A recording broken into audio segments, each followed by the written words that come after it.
According to Let's Learn Katakana, the usage of katakana can actually range from plants and animals to onomatopoetic expressions and domestic telegrams and so on and so on. Though perhaps the most apparent usages would be katakana being used to help certain words stand out in advertisements.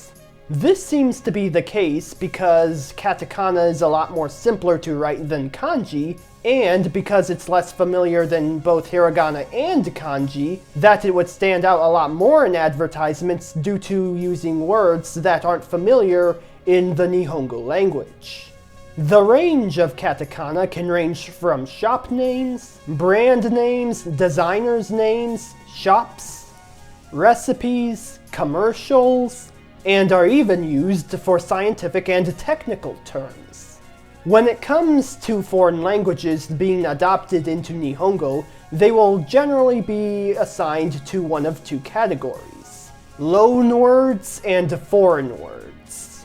They are more or less the same when it comes to function in general, with the distinction that loan words have either existed in the Nihongo language long enough and or have been utilized in the Nihongo language long enough to be assimilated into said Nihongo language.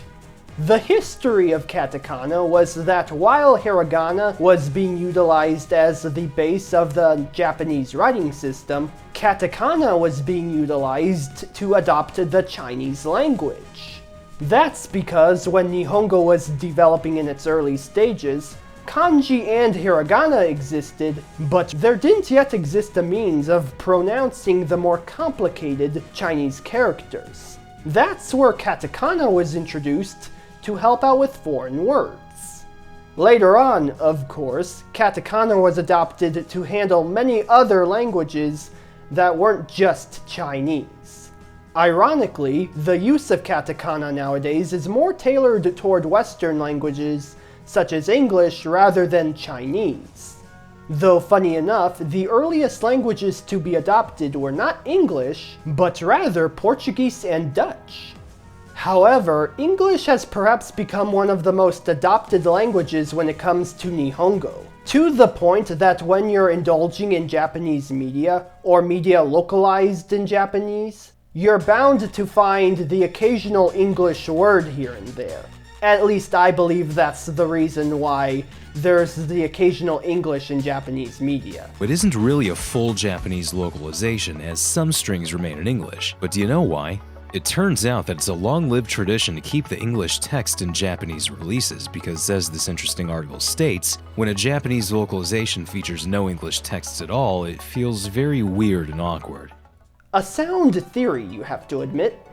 Of course, Nihongo is still the primary language of Japan, but English is still a notable language over there.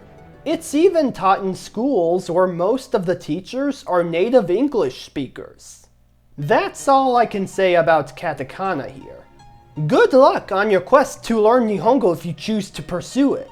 This is as far as I can go when talking about the language itself. There's more to the whole language, of course, but I'd recommend learning from someone with more experience than me to do the language full justice. With all of that said, again, good luck, and I'll see you next time with something else.